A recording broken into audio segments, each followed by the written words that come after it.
Hey everybody, welcome to the very first episode of Project C.A.R. In this episode we'll be looking at getting our car ready and prepared for the actual restoration, which we'll start in the next episode. So in this one we'll be looking at getting the car emptied out. I've got a lot of parts still left in it from the previous move that we've done. After that we'll be clearing the car out with the hoover, because it seems I've had some friends stay over in the winter which paid the rent in a very unusual way. Once that's done, we'll have a quick look through the garage to see what I've got set up, maybe give you some tips and ideas on how to set your garage up for your restoration, and then we'll get to work. So let's get started. Alright then, so at this point I have to cheat a little bit, because actually I did the clearing out of the car with my old camera, which is the GoPro Hero 3, before I got the 4K one, which is the GoPro Hero 8 I'm using for that. So what I'm going to do is I'm going to put this in the top corner while it's running through a sort of a time lapse, just to give you a bit more entertainment during the time. So as you can see here, I am actually clearing out the car. There's a lot of parts still left in it as I moved, because I had to pack everything in the car itself when we put it on the trailer. So I'm just literally just clearing it out, putting it on the shelves initially, and I'll have to sort through later on where I'm going to put various things. The idea is that the items that will be accessed last will be put away for the longest, so they'll probably go on the shelves up the top or wherever I'm going. So then once we've cleared out the inside, I started noticing there was a lot of debris where like rodents had eaten through my various blankets and other soft materials. So I was like, well, what's all this? There was also a lot of mice poo, shall we say, that I found on the rear seat and on the floor. So I was like, great. So at this point, you know, I put on some gloves and I was like, okay. So we went through it, and the next step was to actually bring out the vacuum cleaner or the hoover to clear the car out. So we did that, and we went through it. So as you can see here, I'm clearing the back seat, and that took me quite a long time, especially when I lifted the armrest in between the seats forward. There was a lot and I think they had the nest behind it, or at least underneath it. So it took me a long time to hoover that. I think it just stuck in the nozzle and let it run for about 5-6 minutes. At the end of it, the bag was full, I'll tell you that much.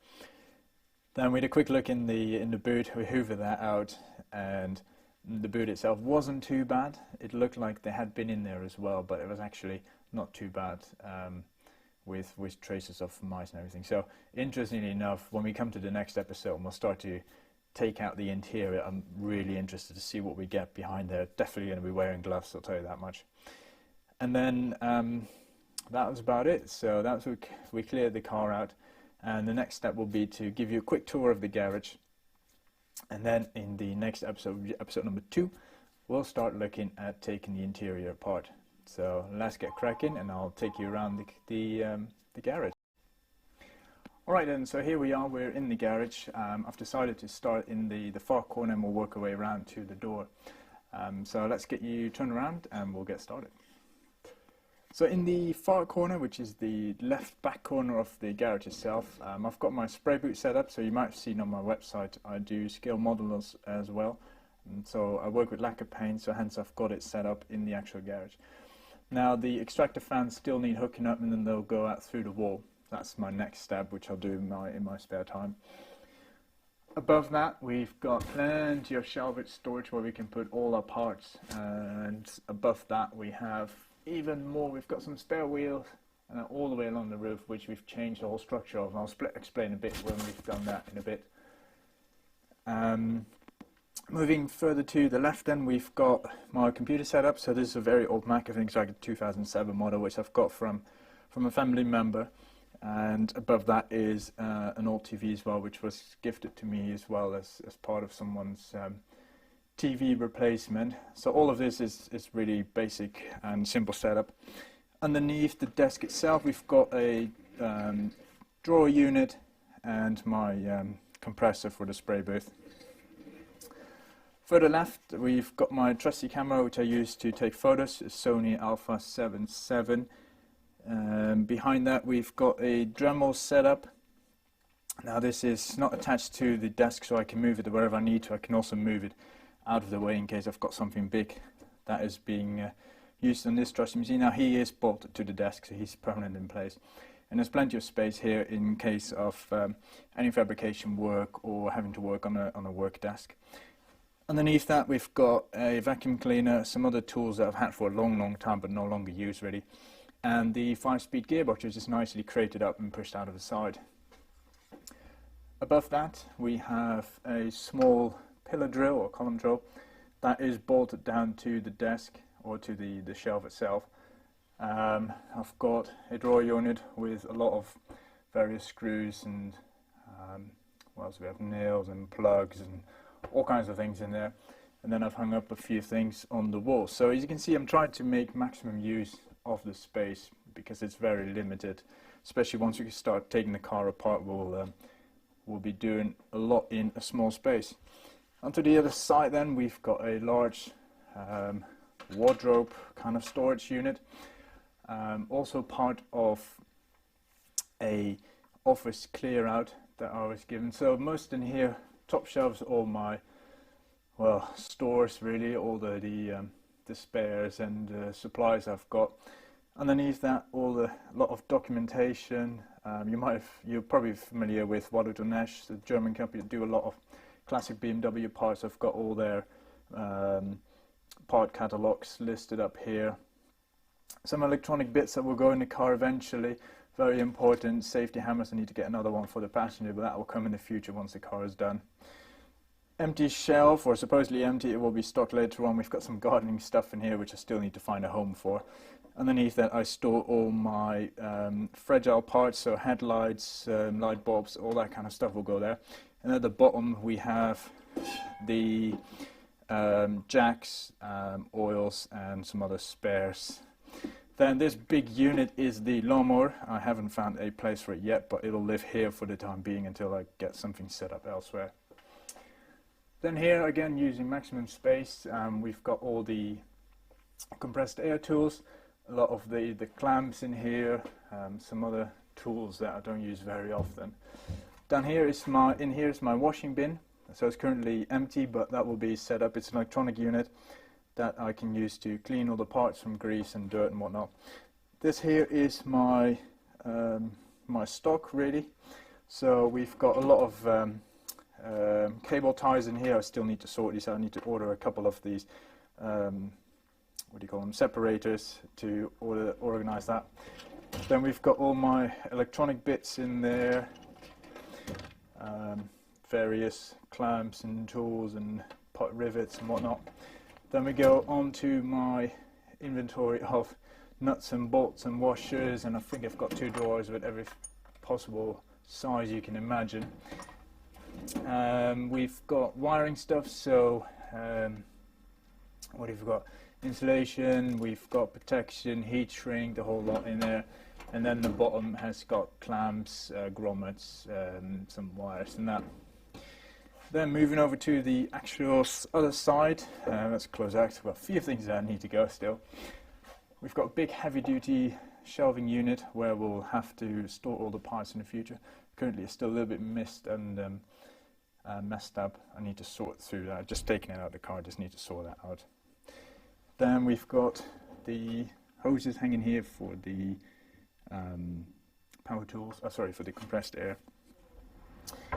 We've got another drawer unit behind there, a big trolley that I made from some old desks to move the engine, gearbox and whatnot when it comes to it.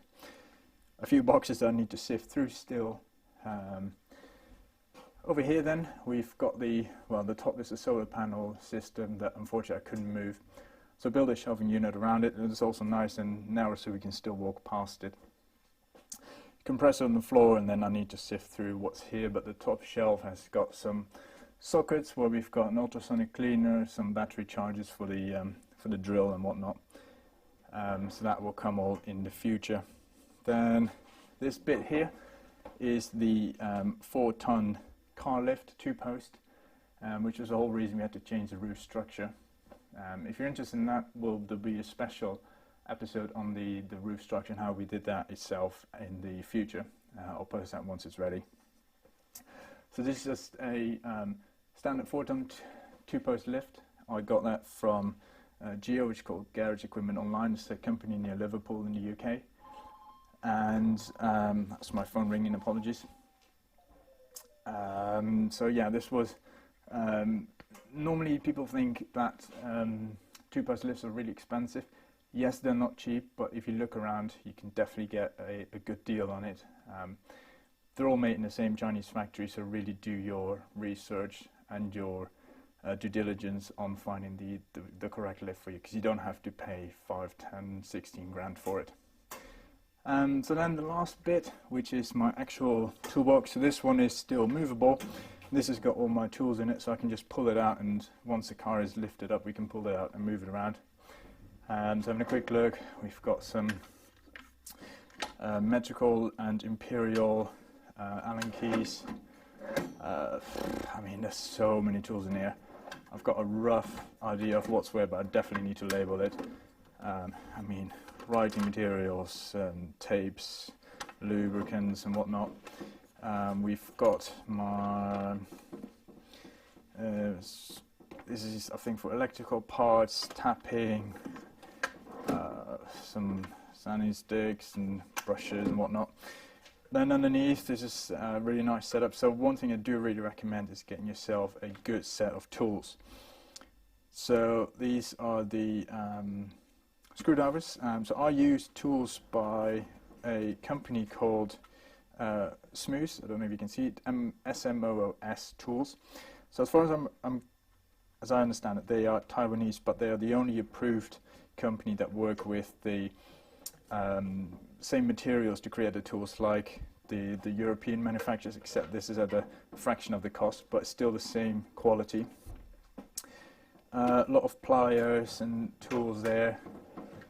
A fully loaded, you cannot do without this socket wrench set, both metric, a couple of imperial sizes. I mean, these are spark plug sockets. I really recommend getting yourself a good set. Then spanners, plenty of spanners. These are just your typical ones, your wrenches and whatnot, all standards. Then we've got the ones that are like function the same way as a socket wrench. Sorry, we've got the turnable ones where you can use them under an angle if you have to. Some electrical, the power probe, really useful bit of kit. It's essentially a voltmeter, but far more advanced. You can do so many things. So you can literally power parts in your car. Is it an expensive bit of kit? I agree. It's pretty complicated to understand, but once you get the hang of it, it's really good. Some lights and some extra tools that I literally don't know where to put them elsewhere. And then the bottom drawer has got some saws and battery charger and whatnot in there. So that's my primary toolbox, and that's what we're going to be moving around the garage and using when we actually get to work on the car. Last but not least, we've got another shelving unit. At the bottom I've got my TIG welder, which I got in a garage sale. Some stuff I still need to sort out, cleaning materials and some other bits I need to sort. We've got blankets to protect the car when we get to work on it, some old rags, or t-shirts really I use as cleaning rags, and some other bigger tools at the top. And all this wood eventually will go, because we're going to use that to cover up all the tops. All the top units will have doors in front to stop dust from going in. I'll do more on that once it's been done, and I'll show you, we'll film the whole manufacturing of it, so I'll show you how to do that if you're ever interested. Other than that, there's a little bit of stuff here I still need to sort out. We'll come to that in the near future. A big whiteboard which I'll be using during the restoration, also to take notes and keep track of things and all that. So that's pretty much it. That's my tour of the little garage. So I'll do a lot more in detail in the future. We'll do a separate garage series as it is. We'll go through all the individual tools and why I have them, why I use them, whether you can do with or without them, depending on your budget and all that. So that will be coming in the future. For now, that's the end of this episode. Hopefully you'll join me again for the next one, in which we'll start actually taking apart the interior. We'll start with the front seats, take the dash out the back seats, and we'll go from there. So thank you very much for joining us, and see you next time. Bye bye.